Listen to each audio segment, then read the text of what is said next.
Faire courir un risque ou un danger, mettre en vue des objets, les présenter au regard, telle est la définition de l'exposition à laquelle nous souhaitons répondre et rendre compte.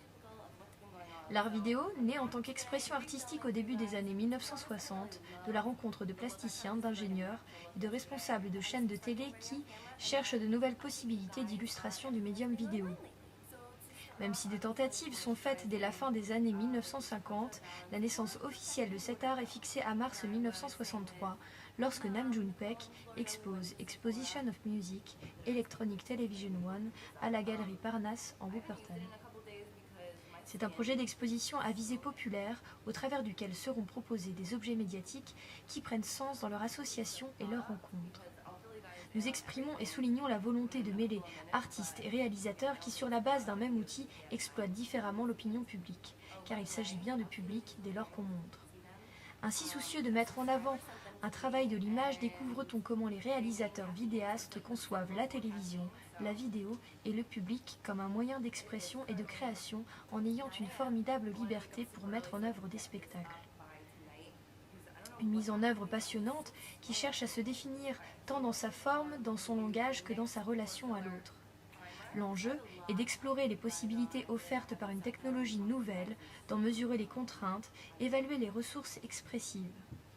Cette exposition est motivée par l'envie de faire discuter des pratiques liées à un même outil et un même support. L'idée n'étant pas de tracer une chronologie historique de nos écrans, mais de soumettre aux spectateurs un point de vue nouveau face à ce qu'ils considèrent souvent comme une distraction de salon. Tout l'enjeu repose sur cette envie de mettre en lumière un art qui s'invente et s'insinue dans notre quotidien au travers du regard de trois artistes, celui de Nam June Paik, Robert Filliou, Pierrick Saurin. Trois visions radicales d'un art profondément ancré dans un médium populaire, ce qui justifie la place de cette exposition dans l'espace public, au cœur de la ville de Rennes. À l'évidence, nous avons choisi Nam June Paik pour cette exposition, artiste connu et reconnu pour sa vision avant-gardiste.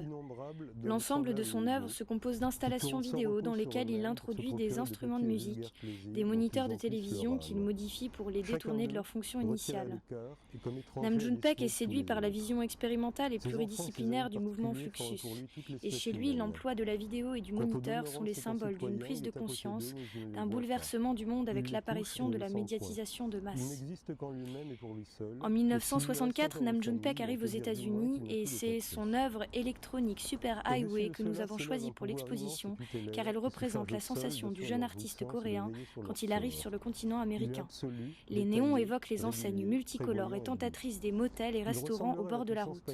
La multitude d'images clignotantes défile comme un paysage vu d'une voiture qui fonce à travers la nuit.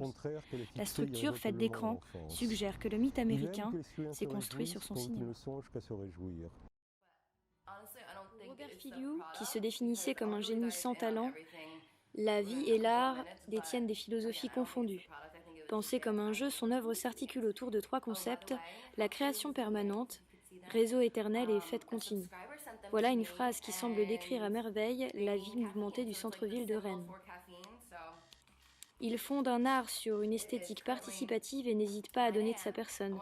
Voilà ce qui nous vaut sa présence dans cette exposition. Ses œuvres sont celles d'un bricoleur de génie, nomade, transportable et précaire. Le public aura accès à 3 des vidéos de Robert Filliou le long de l'exposition à intervalles différents, qui sont L'esclave, Teaching and Learning as Performing Arts, et And So On, and So Soon, Don't You?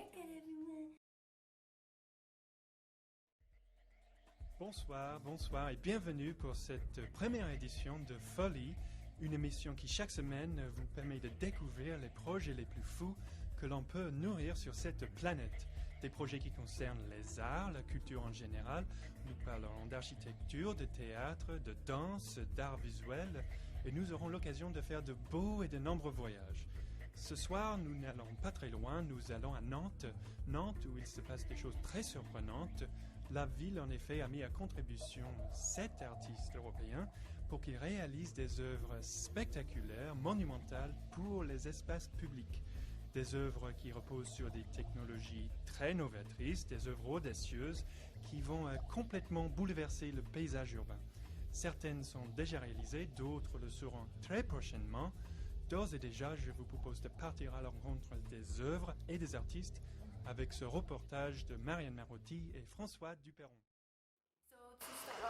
Pour l'exposition, on avait imaginé faire construire une immense structure en verre qui prendrait du coup toute la place de la mairie, peut-être cyclique, où à l'intérieur serait disposée une quantité innombrable d'écrans sur lesquels on pourrait projeter en fait toutes les œuvres à intervalles différents, même en même temps.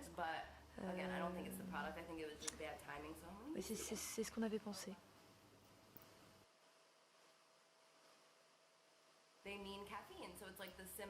Le coût du projet, c'est très très cher.